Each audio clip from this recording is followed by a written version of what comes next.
اعوذ باللہ من الشیطان الرجیم۔ سورۃ البقرہ آیت نمبر 265 اور 66 انشاءاللہ آج ہم پڑھیں گے۔ بسم اللہ الرحمن الرحیم۔ وَمَثَلُ الَّذِينَ يُنْفِقُونَ أَمْوَالَهُمْ،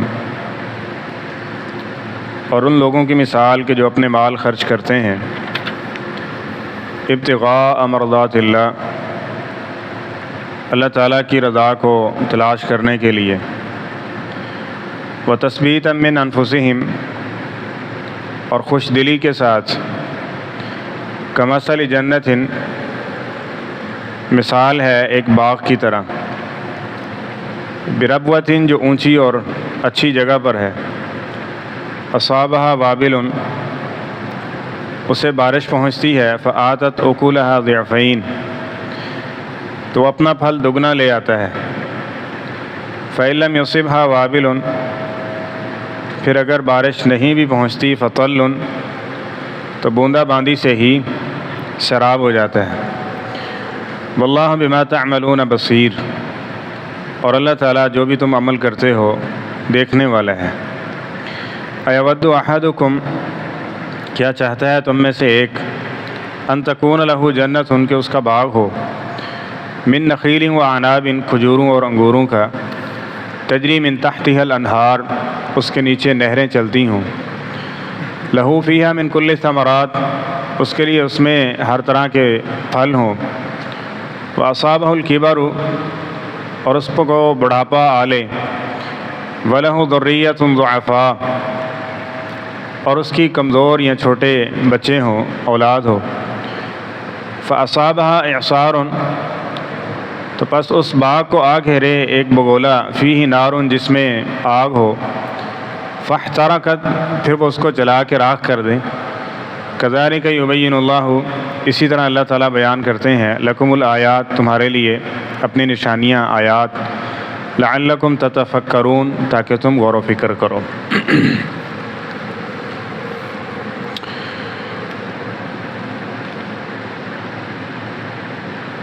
اللہ کے دیے ہوئے مال میں سے،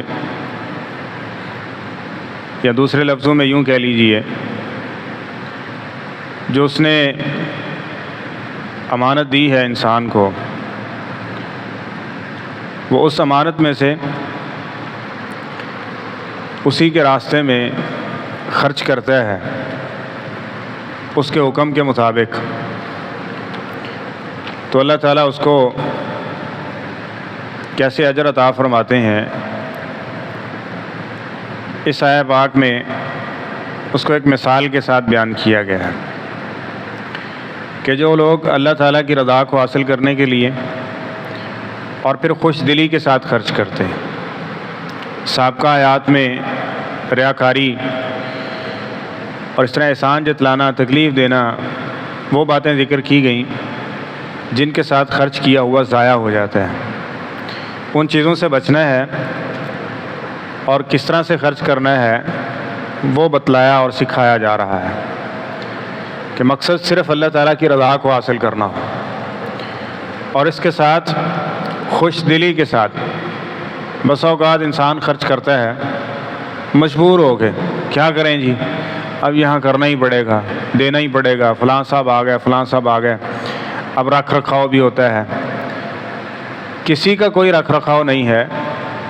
جو اللہ کے لیے خرچ کرنا ہے وہ فقط اللہ کی رضا کے لیے خرچ کرنا ہے اور خوش دلی کے ساتھ خرچ کرنا ہے۔ نبی کریم صلی اللہ علیہ وسلم کا یہ طرز عمل تھا، آپ بانٹتے ہوتے یا لیتے ہوتے تو اس چیز کو سامنے رکھتے تھے۔ نبی کریم صلی اللہ علیہ وسلم ایک دفعہ تقسیم کر رہے ہیں کچھ، تو جس کو دیا اس نے کہا مجھے اور دیجئے، نبی علیہ السلام نے اور دے دیا، فرمایا اور دیجئے، آپ نے اور دے دیا، اور اس کے بعد نبی کریم صلی اللہ علیہ وسلم فرماتے ہیں، فرمایا جو میں تمہیں خوش دلی کے ساتھ دیتا ہوں نا، اللہ تعالیٰ اس میں برکت کر دیتے ہیں، اور جو اس کے علاوہ تم سوال کر کے حاصل کرنے کی کوشش کرتے ہو نا، وہ بس اوقات برکت سے خالی کر دیا جاتا ہے۔ انسان اس سے زیادہ بھی کوئی مستحق پڑے ہوتے ہیں، اب وہ کہے کہ مجھے ہی مل جانا چاہیے، تو وہ برکت ختم کر دی جاتی ہے، تو اجر ختم ہو جاتا ہے اس بندے کا کہ جو خرچ تو کرتا ہے لیکن خوش دلی کے ساتھ نہیں ہے۔ خرچ کیجئے جتنا بھی کیجئے، وہ خوش دلی کے ساتھ اور اللہ تعالیٰ کی رضا کے حصول کے لیے۔ اور دوسری حدیث بھی ہے کہ نیکی بلا نیکی کب بنتی ہے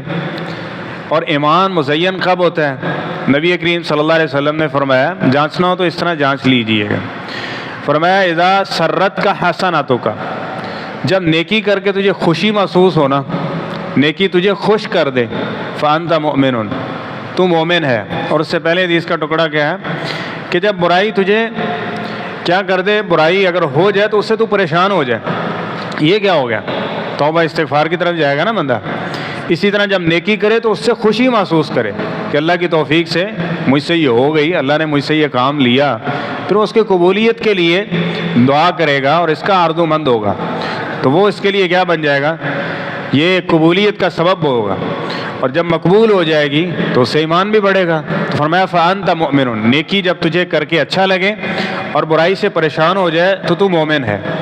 اور یہاں وہی چیز کہ وتثبیتا من انفسہم، خوش دلی کے ساتھ کیجئے۔ تو پھر اس کی مثال اس طرح ہے کمثل جنت بربوۃ، ایک اونچی جگہ کے اوپر ایک جگہ ہے اور وہ بہت خوبصورت اور زرخیز جگہ ہے، بربوہ، بہترین ٹکڑا ہے زمین کا۔ اب وہاں یہ ہے کہ اگر بارش برستی ہے تو فآتت اکلھا ضعفین، وہ پھل دگنا لے کے آتا ہے۔ دگنے کا مطلب یہ ہے کہ جس طرح انسان کی ایک اندازہ ہوتا ہے نا، تخمینہ ہوتا ہے اس کی کوشش محنت کے بعد کہ اتنا ہوگا، اور بس اوقات ایسا ہوتا ہے کہ اس سے بھی زیادہ نکل آتا ہے، تو پھر وہاں بندہ کیا کہتا ہے یہ اللہ کا ہی فضل ہوا ہے، وہ ایسے کہ نہیں، یہ اللہ تعالیٰ کی رحمت۔ اور بس اوقات ایسے ہوتا ہے بندے کی امیدیں بڑی ہوتی ہیں لیکن وہاں ایسا نہیں ہوتا۔ تو یہ رزق کی کمی بیشی، پہلی چیز تو یہ ہے کہ یہ سمجھ لیجئے خوب اچھی طرح یہ اللہ تعالیٰ کی طرف سے ہے۔ محنت کا اس میں عمل دخل ثانوی حیثیت رکھتا ہے۔ سب سے پہلی چیز اور بنیادی چیز اس میں کیا ہے، وہ اللہ تعالیٰ کا فضل اور اس کی رحمت ہے۔ وہ جتنا عطا کرے گا، جس قدر اس نے لکھا ہوا ہے وہ مل کے رہے گا۔ تو اس کی مثال اس طرح ہے کہ یہ ایک اچھی جگہ پر ہے اور اونچی جگہ پر ہے، اور بارش پہنچتی ہے تو پھل اس کا کیا ہو جاتا ہے، دگنا ہو جاتا ہے۔ فَإِن لَّمْ يُصِبْهَا وَابِلٌ، اور اگر بارش نہیں بھی آتی نا تو فَتَلٌ، جو اونچی جگہ پر ہونے کی وجہ سے شبنم سی پڑتی ہے، بوندا باندی سی ہوتی ہے، اسی کے ساتھ ہی اس کی جو پانی کی کمی ہے وہ کیا ہو جاتی ہے، پوری ہو جاتی ہے، اور وہ نقصان سے بچ جاتا ہے، اور پھر آٹومیٹکلی بغیر اس کو محنت کے یہ سارا کچھ مل رہا ہوتا ہے۔ یعنی خاص جس طرح ہوتی ہے نا، وہ دوسری حدیث بھی صحیح البخاری کی آپ نے سن رکھی ہوگی کہ وہ ایک شخص ہے، اس کے باغ کو پانی اللہ کی طرف سے لگتا ہے ہر دفعہ، اور وہ کس طرح ہے کہ بادل آتے ہیں اور جتنی اس کو ضرورت ہوتی ہے اور اس کی کھیتی کو وہ بادل بارش برسا کے سیراب کر کے چلے جاتے ہیں۔ اب اس کے اندر بھی کیا تھا کہ وہ اللہ کے راستے میں خرچ کرنے والا ہے، تیسرا حصہ وہ اللہ کے راستے میں خرچ کرتا ہے، ایک حصہ کھیتی کے اوپر لوٹاتا ہے، دوسرا حصہ اپنے خرچ کے لیے چلاتا ہے، تو اللہ تعالیٰ اس کی ضرورتیں پوری کر رہے ہیں۔ اب اسی طرح یہ شخص ہے کہ جو شخص اللہ کی رضا کے لیے خرچ کرتا ہے اور خوش دلی کے ساتھ خرچ کرتا ہے، تو پھر اللہ تعالیٰ اس کے خرچ کیے ہوئے کو کبھی ضائع نہیں ہونے دیتے۔ وہ تھوڑا ہو کم ہو جس طرح کا بھی ہو، وہ اس کی پرورش اور اس کی بڑھوتری ہوتی رہتی ہے۔ جس طرح کہ نبی کریم صلی اللہ علیہ وسلم نے فرمایا مومن جب اللہ کے راستے میں خرچ کرتا ہے اور اللہ اس کی اتنی قدر کرتے ہیں کہ جس طرح کما یربی احدکم فلوہ، ایک چھوٹا بچہ ہوتا ہے نا، بچڑا، جس طرح بندہ اس کی کیئر کرتا ہے، ٹھیک ہے، اس کو پالتا ہے، سنبھالتا ہے، تو اسی طرح اللہ مومن کے صدقے کی پرورش کرتے رہتے ہیں، حتیٰ کہ جب یہ قیامت کے دن اللہ کے پاس پہنچے گا اور اس کو اجر جب اس صدقے کا دیا جائے گا تو وہ ایک صدقہ، ایک مٹھی بھاریاں جتنا بھی اس نے کیا اتنا نہیں ہوگا،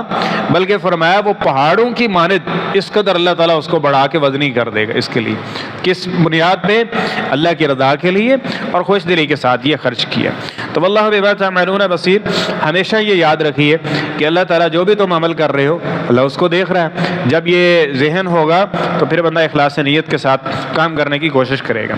اور اگلی مثال، یود احدکم ان تکون له جنت من نخیل وعناب، کہ ایک شخص ہے، اس کا باغ ہے کھجوروں کا اور اس کے ارد گرد باڑ لگی ہوئی ہے، کس کے ساتھ؟ کھجوروں کی، اور اس کے اندر انگوروں کا باغ ہے اور ہر طرح کا اس کے اندر پھل اور میوے موجود ہیں۔ چلتے چلتے یہ محنت کرتے کرتے ادھر باغ پروان چڑھا ہے، اس کے ساتھ اس کی جو ہے نا بال سفید ہو چکے ہیں، یہ بوڑھا ہو گیا، اور اس کے ساتھ جو اس کی اولاد ہے وہ ابھی بالکل کمزور ہیں، جن کو ان چیزوں کا، ان معاملات کا کوئی معلوم نہیں ہے۔ تو اسی ساتھ کیا ہوتا ہے، فَأَصَابَهَا إِعْصَارٌ فِيهِ نَارٌ، اچانک سے ایک بگولا آتا ہے جس کے اندر آگ ہوتی ہے، اور وہ اس کو اپنی لپیٹ میں لیتے ہیں اور آنن فانن یہ سارے کا سارا باغ جل کے خاک ہو جاتا ہے۔ اب اس کو پروان چڑھاتے ہوئے اور یہاں تک پہنچاتے ہوئے اس کے بال سفید ہو گئے، ساری زندگی کی جمع پونجی اور محنت لگی اس کے اوپر، لیکن اچانک سے کیا ہوا؟ اچانک سے ایک بگولے کے ساتھ اس کا سارا باغ کیا کر دیا گیا؟ جلا کے راکھ کر دیا گیا۔ اور پھر اس کے جو اولاد ہے اب یہ خود تو کر نہیں سکتا، کیونکہ یہ بڑھاپے کی اس حد تک پہنچ چکا ہے کہ اب دوبارہ اس کو اس طرح سے پروان چڑھانا اس کے بس کی بات ہی نہیں ہے، اور اس کی جو اولاد ہے وہ ابھی اس قابل ہی نہیں ہے کہ ان کو یہ معلوم ہو کہ اس نقصان کو کس طرح سے جو ہے وہ دوبارہ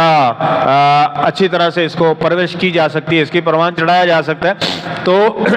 اب وہ ہمیشہ کے لیے کیا ہے کہ اب اس نے یہ سوچا تھا کہ بڑھاپے کے اندر میرا سہارا بنے گا، اولاد کے لیے یہ کچھ ہو جائے گا، اب وہ ساری کی ساری چیزیں کیا ہو گئی؟ ختم ہو گئی۔ اگر دین کو آپ مائنس کر کے یہ پلاننگ کر رہے ہیں کہ یہ ہمارا بڑھاپے کا سہارا ہوگا، یہ اتنا مال و سرمایہ ہوگا، میری اولاد یہ اور اس طرح اور اس میں دین کو مائنس کر دیا، تو اس کی مثال یہ ہے کہ ایسا بھی ہو سکتا ہے کہ وہ آپ کے اور آپ کی اولاد کے کچھ بھی کام نہ آئے۔ اب یہ کام تو فائدہ مند تو اسی وقت ہو سکتا ہے نا جب اللہ کی طرف سے اس میں فائدہ لکھ دیا گیا، جب اللہ کی طرف سے ایسا نہیں ہے تو وہ فائدہ مند ہو سکتا نہیں ہے۔ دین کو مائنس کر کے یہ ساری پلاننگ کر لی تو ہو سکتا ہے کہ وہ بالکل فائدہ مند نہ ہو، بلکہ ساری زندگی کی جمع پونجی کیا کر دی جائے؟ ضائع کر دی جائے۔ دوسری مثال وہی ہے کہ جو پیچھے احسان جتلانے والا ہے، تکلیف دینے والا ہے، ریاکاری کرنے والا ہے، اور اسی طرح منافق ہے، مومن نہیں ہے، وہ ساری زندگی لگا کے اس طرح پروان چڑھاتا ہے، ساری زندگی اس کی اچھائیوں میں گزر جاتی ہے، لیکن نفاق ہے اس کے اندر، ایمان نہیں ہے اس کے اندر، تو ساری زندگی کا خرچ کیا ہوا اس کے کسی کام آنے والا نہیں ہے، وہ سارے کا سارا ضائع کر دیا جاتا ہے، برباد کر دیا جاتا ہے، اور اس کا کوئی اجر نہیں ہے، کیونکہ اصل چیز تو ایمان ہے، ایمان مطلوب تھا، اور یہ باقی ساری جتنی چیزیں ہیں یہ اس کو انسان کے ایمان کو مضبوط کرنے کے لیے تھی، تو وہ اصل چیز تو تھی نہیں جو ایمان ہے، تو کس چیز کو مضبوط کرنا تھا؟ اصل بنیاد تو تھی نہیں، تو جب بنیاد ہی نہیں تھی تو اس کے بعد یہ جتنا کچھ بھی کر لیں گے اس کو کچھ فائدہ دینے والا نہیں ہے۔ اس لیے اس بات کو خوب سمجھ لیجئے، ایمان کو معمولی شے نہیں ہے۔ ایک انسان ہے نا، وہ ساری نیکیاں اس کے پلڑے میں ڈال دو، اس کے عقیدے میں شرک ہے، نفاق ہے، وہ مومن نہیں ہے، تو ساری دنیا کی نیکیاں بھی اس کو بخشوا نہیں سکتی۔ ایمان اور عقیدہ یہ اتنی بنیادی چیز ہے، تو اس لیے اس بنیاد کو مضبوطی سے تھامیے، اور اگر یہ بنیاد نہیں ہے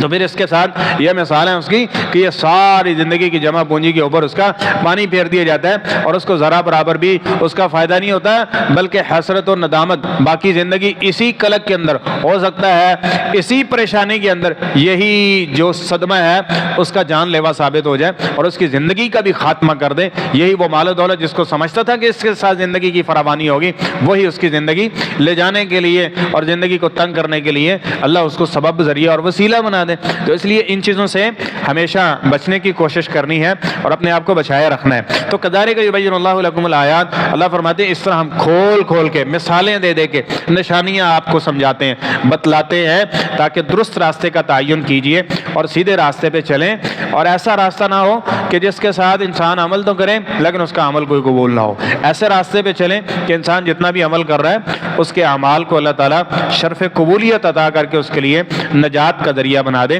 تو فرمایا لعلکم تتفکرون، ان باتوں پہ غور و فکر کیجئے، سوچئے، اندازہ لگائیے اور جائزہ لیجئے کہ ہمارے اعمال کس طرح سے ہیں، ہم کس طرح سے کر رہے ہیں، یہ جو عمل کر رہے ہیں کس کی رضا کے لیے کر رہے ہیں، اور اس کے ساتھ ہمارے بنیاد، عقیدہ، ایمان، نظریہ، سوچ یہ کیسی ہے۔ اب ان ساری چیزوں کو درست رکھیں گے اور اس کے ساتھ پھر ان چیزوں کو یعنی اعمال کو درست کریں گے تو پھر انشاءاللہ تھوڑا بھی خرچ کیا ہے اس پہ بارش نہیں بھی ہوگی، یعنی بعد میں انسان اتنا خرچ نہیں بھی کر سکا تو ہو سکتا ہے وہ آدھی کھجور ہی اس کی بخشش کا سبب اور ذریعہ بن جائے۔ اللہ تعالیٰ ہم سب کو صحیح معنوں میں جو ایمان ہے اس کو سمجھنے اور ایمان لانے کی اور پھر اس پہ استقامت اختیار کرنے کی، اور وہ اچھے اعمال جو ایمان کو بڑھانے کا سبب بنتے ہیں اللہ تعالیٰ ہمیں وہ کرنے کی توفیق عطا فرمائے۔